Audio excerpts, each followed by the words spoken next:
Hello and welcome to the 8-man hard mode - rude boss fight guide. My name's Hayete, and today I'll be covering everything you need to know to successfully complete the first fight in the Scum and Villainy operation. For this encounter, we suggest you bring a standard composition of 2 tanks, 4 DPS, and 2 healers. Any class composition will be more than capable of beating this fight. In the event you have a low DPS concern, this fight can be solo tanked. More to come on this later. Alright. So let's quickly cover the DPS requirements for this fight. This fight essentially has one continuous phase, and all the mechanics therein are cyclic. So this fight is really simple to analyze.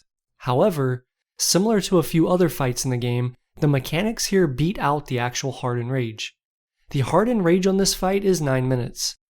I'm going to however be basing my analysis over a 390-second time to kill, instead of the Hardened Rage 540-second time to kill. The 390-second time to kill is based on the availability of the mechanics and their total durations. This analysis will be accurate only if the strategy that follows is adhered to.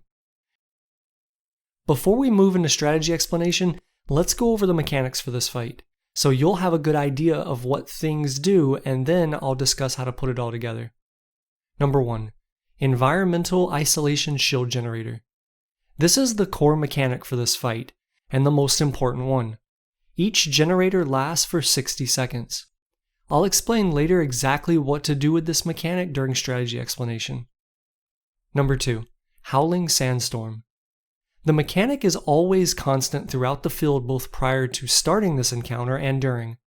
Howling Sandstorm is a stacking debuff that increases damage dealt to the player per stack. Stacks and damage increase every 5 seconds. Number 3. Voracious Zuva. These adds spawn 20 seconds after the start of the encounter, and every 20 seconds thereafter while stationary environmental isolation shield generators are active. These adds have no notable attacks. Number 4. Updraft. Updraft is an attack by the - rude that will knock the current targeted player high into the air, stunning the player and leaving them unable to act for 6 seconds. Furthermore, during the 6-second duration, the targeted player will be ignored by all enemies. Updraft occurs every 30 seconds while the stationary environmental isolation shield generators are active. Number 5. Gut-Wrenching Kick. This is a frontal cleave knockback used by the - rude. Cleave covers a 45-degree arc on either side. Number 6. Ground Shatter. Similar in every way to Gut-Wrenching Kick, Ground Shatter's area of effect is 360 degrees from the boss's center. Number 7. Disoriented. This is a 6-second debuff applied to 2 random raid members. The affected player will be unable to move during the debuff and will be teleported away from their current location to a random point on the outside of the area. This mechanic is hard-coded to recognize a player's spec, and if that spec is a DPS spec, that player will then be selectable for the mechanic. This means unless a glitch occurs, tank specs and healer specs will not get this mechanic. Number 8. Oil Sand. This mechanic visualizes as yellow circles throughout the area. Any player standing in these circles will be slowed by 90% of their normal movement speed. Furthermore, the effective range of these circles is slightly wider than they appear, so it is possible to be slowed when standing just beyond the visual telegraph. Number 9. Scavenging Womp Rat. These adds have a single attack that applies a debuff called Gnawing Bite, which slows the movement speed of the affected target for 6 seconds. Okay, now that you have an idea of the individual mechanics for this fight, let me explain how to use all of that information to formulate a strategy. First and foremost, before you start the fight, you'll want to visit the Shady Character vendor, which can be found near the entrance of the operation once you get inside. From him, you'll want to purchase a personal environmental shield, which will cost you 500 credits. Be sure to put this on your action bar somewhere it will be readily accessible. Before you enter the desert, ensure all group members are mounted. Once your group is ready, have all members head for the first shield generator. Any member of your group can activate the generator to start the encounter. The shield that results from its activation is there to keep you from stacking the Howling Sandstorm mechanic, stay in this shield at all times. As the generator spawns, the boss will spawn and start moving for the group. Let's discuss real quick positioning. The overall idea is to position your tanks, DPS, and healers in such a way that the gut-wrenching kick and ground shatter mechanics will not affect you. The best way to do this is the following. Place your tanks and melee DPS here against this pylon. You'll then position your healers and ranged DPS here against this rock face. By setting your group up in this manner, you completely negate two of the biggest positioning headache mechanics in the encounter. So now that you have an idea of how to set up, let's move on. 20 seconds after the fight is initiated, 2 Zuva adds will spawn and head for the power converter. This power converter has a finite amount of health and cannot be healed by your group. If the power converter is allowed to be destroyed, you will lose the shield generator for the rest of the encounter. This means that as these adds spawn, you'll want to have DPS, preferably ranged, immediately burn them down. The Zuva adds can be stunned by various abilities, and should be to mitigate the amount of time they are given to do damage to the shield generator. When these adds spawn and are in range of the shield generator, they will also be in range of the tanks. The active tank on the boss should always AoE taunt these adds once they're in range. Though the tank may lose aggro on these adds after the taunt duration wears off, this gives a solid 6 seconds where these adds will not be attacking the shield generator, and may also bring them in range of your melee DPS so they can aid in burning them down. Soon after these adds spawn, the currently aggro tank will receive the updraft mechanic. This essentially calls for a tank swap. So as the main tank gets knocked into the air, they should communicate that to the off tank, who should then taunt the boss. Once the main tank is back in the fight, you can either leave the off tank as the main tank and continue, or have the main tank taunt back. Either way is fine, just always make sure a tank is the current target of the boss, never a DPS or healer. 60 seconds after the fight is initiated, the environmental shield will deplete and no longer be protecting your group from howling sandstorm stacks. As this happens, we highly suggest having the main tank turn the boss 90 degrees away from the shield. Once this is done, have a group member pick up the shield. Any role can pick up the shield, however, we suggest having a healer or a tank pick up the shield.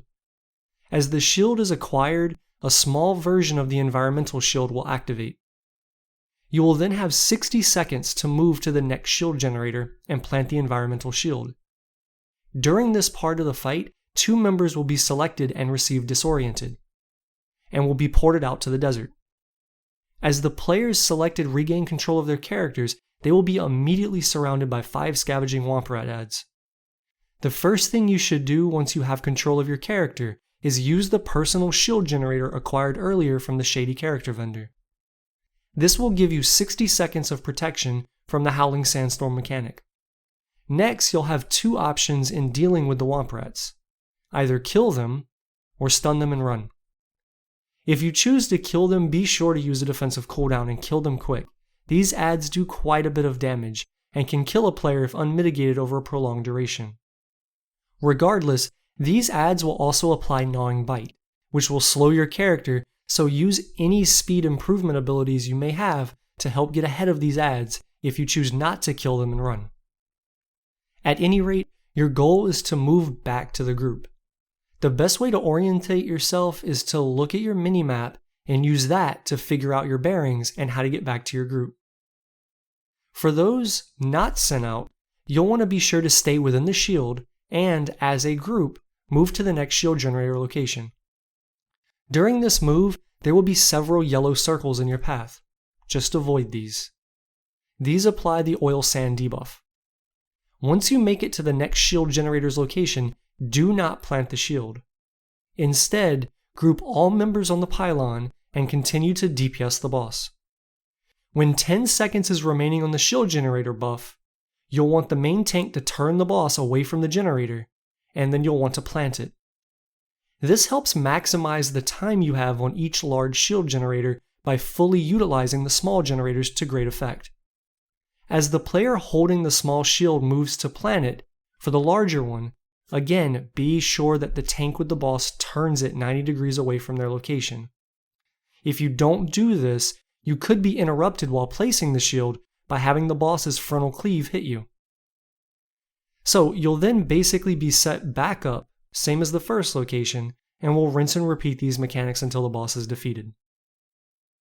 Okay, let me give you some tips for this fight. First off, let me explain my mentioning earlier of this being one tankable. You can do this two ways, one with a taunt capable DPS and one without. If you have a taunt capable DPS, you can simply have them taunt the boss as the tank is knocked into the air. After 6 seconds, the tank taunts back. If you do not have a taunt capable DPS, this requires attention from your whole group. As the tank is kicked into the air, immediately identify who has aggro through target of target and call this out to your group. That player should then be focus healed by your healers, and after the 6-second duration, the tank can then taunt back. The only concern with this is if a ranged DPS or healer gains aggro on the boss during the tank's stun duration. If this happens, the boss will move, and that shifting can reposition the boss and cause players to get knocked out of the shield if ground shatter occurs. The best way to handle this is to have melee DPS move around the pylon to keep the boss in front of them and the pylon to their backs. As the tank reacquires the boss, just have everyone move back around into their normal setup. Second, when moving between shield generator locations, do not take your time. As a group, move to the next location as quickly as possible. This will give you more time standing still to focus damage on the boss prior to the 10-second threshold where you'll need to plant it. Third, stealth classes can completely de-aggro the scavenging womp rats, causing the adds to disappear immediately. To do this properly, you'll follow the same steps as you normally would, but after using your personal shield generator, you'll then immediately stealth out of combat. All adds will then run for the group with the boss. Lastly, here are a couple of aids showcasing where to position your group at each of the 4 locations.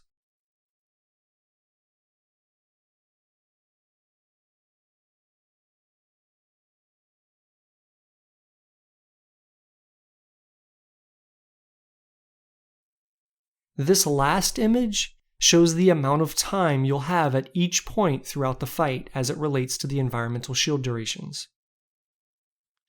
So that's the fight, guys.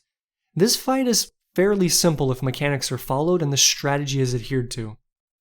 So if you like this video, please show your support and hit the like button. We love to hear your feedback, and that is a good way for us to capture how well these guides are being received.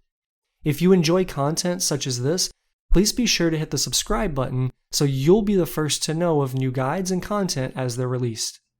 If you guys have any questions, suggestions, comments, or think of something I may have missed, please feel free to leave them in the comment section below. As always, thank you so much for watching, and until next time, enjoy the fight.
down.